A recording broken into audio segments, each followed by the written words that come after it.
Nancy बड़ी खुशमिजाज किस्म की लड़की थी, हमेशा हंसती खिलखिलाती रहती थी। नैन्सी के पिता सुरेश पुलिस में एक हवलदार की नौकरी करते थे और बड़े भाई नितिन सरकारी टीचर थे। काफी पढ़ी लिखी फैमिली से थी नैन्सी।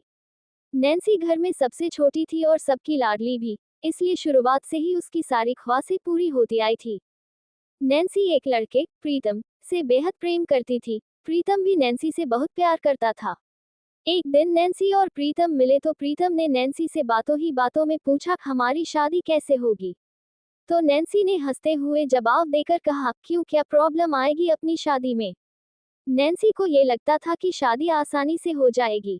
उसे बचपन से ही हर चीज एक बार कहने पर मिल जाती थी, इसलिए उसे लगता था कि शादी भी एक बार कहने पर हो जाएगी। और फिर प्रीतम, बहुत प्रॉब्लम है, परिवार वाले कैसे मानेंगे। नैन्सी, क्यों, क्या बुराई है मुझ में। प्रीतम, मैं अपने घर की नहीं तुम्हारे घर की बात कर रहा।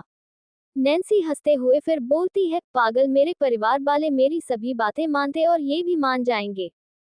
दोनों खुश हो जाते हैं और इस बात को ज्यादा सीरियस नहीं लेते। और फिर जब नैन्सी प्रीतम की बाइक पर बैठकर आ रही थी तो नैन्सी के भाई के किसी दोस्त ने नैन्सी को देख लिया और नैन्सी के भाई नितिन को सब कुछ बता दिया। जब नैन्सी घर गई तो सब नैन्सी का इंतजार कर रहे थे। नैन्सी की भाभी अपने पति नितिन से बार बार कह रही थी कि ज्यादा मत डांटना।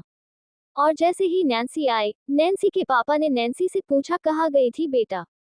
और दूसरी तरफ से नितिन बोला, सच बताना, झूठ नहीं। तो नैन्सी समझ गई कि इन्हें शायद पता चल गया। इसलिए नैन्सी ने सच बताते हुए बोला, पापा, भैया, मैं प्रीतम से मिलने गई थी। भैया गुस्से में नैन्सी से कहते हैं, कौन है ये प्रीतम। नैन्सी, भैया गुस्सा क्यों कर रहे। पीछे से नैन्सी की भाभी विमला देवी आई और कहने लगी, चलो मेरे साथ कमरे में। और फिर विमला अपने पति को इशारा करते हुए नैन्सी को अपने कमरे में ले गई। उसके बाद नैन्सी से शांति से पूछा, ये प्रीतम कौन है। नैन्सी मुंह लटकाए बैठी थी। विमला दोबारा पूछती है, बताओ कौन है प्रीतम। नैन्सी रोते हुए कहती है, पहले आप बताओ, भैया ने चिल्लाया क्यों मुझ पर। भाभी, अरे भैया है, फिक्र होती उन्हें किसी अनजान के साथ घूम रही थी इसलिए। नैन्सी, पहले तो कभी नहीं चिल्लाए। नैन्सी को अभी भी ये लग रहा था कि प्यार शादी छोटी सी बात है। विमला, तो कौन है ये प्रीतम, बता क्यों नहीं रही। नैन्सी कुछ देर चुप रहती है। उसके बाद विमला दोबारा पूछती है तो नैन्सी जवाब देती है और कहती है, प्यार करते प्रीतम से और शादी करना चाहते। नैन्सी की भाभी इतना सुनकर बाहर चली गई।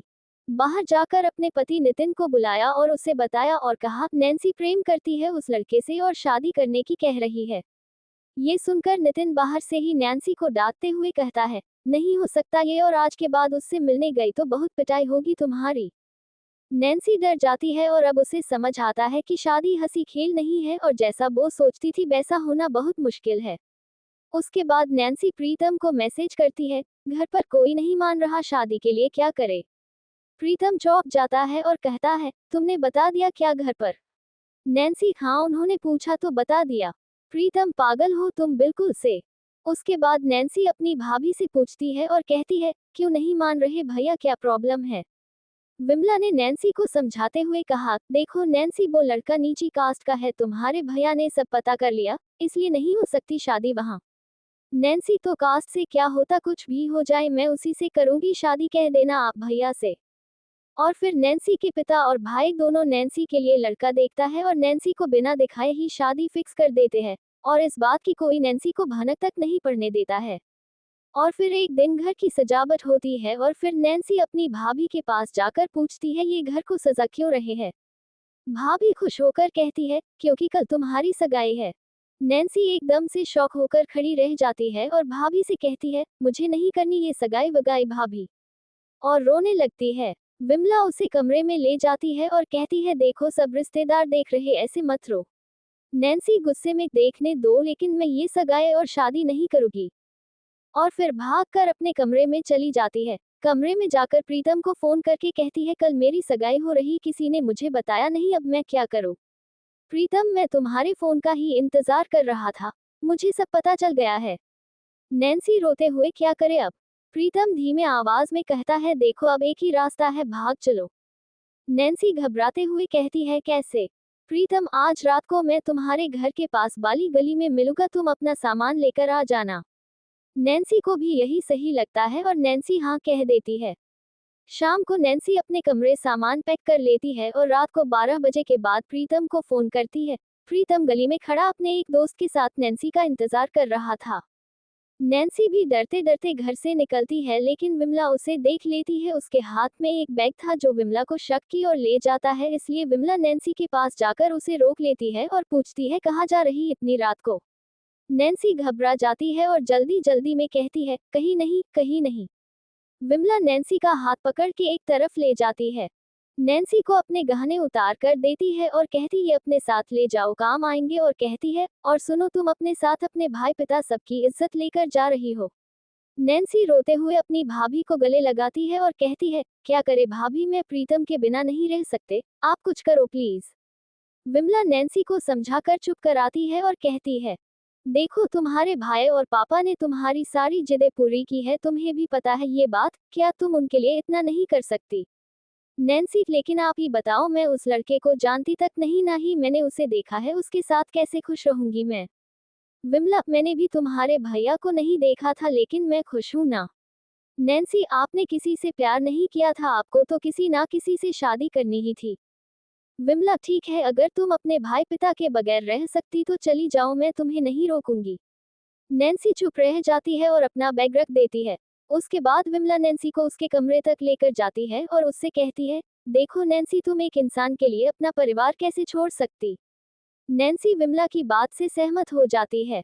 नैन्सी का फोन बजता है, उस पे प्रीतम का फोन आ रहा था। नैन्सी अपनी भाभी को फोन देती है। विमला प्रीतम से फोन उठाकर बात करती है और उससे कहती है, वो नहीं आ रही प्रीतम, तुम घर चले जाओ और उसे हमेशा के लिए भूल जाओ। प्रीतम रोने लगता है और कहता है, भाभी मैं नहीं रह पाऊंगा उसके बिना, प्लीज भेज दीजिए। विमला फोन रख देती है और नैन्सी को लिटाकर सोचते सोचते अपने कमरे में जाती है। सुबह होते ही नैन्सी की सगाई की तैयारी होने लगती है, लेकिन विमला सोच में डूबी थी और सोच रही थी कि ये गलत हो रहा है। वह सीधी अपनी सास के पास जाती है और कहती है, मम्मी जी, आपको नहीं लगता कि ये गलती हो रहा है। मम्मी जी, क्या करे, बहू अपनी नहीं चलेगी इस घर में। और विमला चुप रह जाती है। सब कुछ चुपचाप देख रही थी विमला, और उसे नैन्सी पर तरस आ रहा था, इसलिए विमला अपने पति के पास गई और उनसे कहा, ये गलत कर रहे हैं आप। नितिन, क्या विमला, उसकी शादी जबरदस्ती मत करवाओ, वो खुश नहीं रह पाएगी। नितिन गुस्से में विमला को थप्पड़ मारता है और कहता है, अब तू बताएगी क्या सही है और क्या गलत। नैन्सी ये सब बाहर से देख लेती है। रात के 8 बज गए थे और नैन्सी तैयार अपने कमरे में बैठी थी। विमला उसे बुलाने गई तो नैन्सी ने विमला को गले लगाया और कहा, आप परेशान मत होना भाभी, मैं खुश हूँ। इतना कहते ही नैन्सी चुप रह जाती है और विमला के गले से लगकर सबको हमेशा के लिए छोड़कर चली जाती है। विमला चिल्लाती है और जोर जोर से रोने लगती है। सभी भागकर नैन्सी के कमरे में जाते हैं और देखते हैं कि नैन्सी विमला की गोद में लेटी है और सबको छोड़कर जा चुकी है।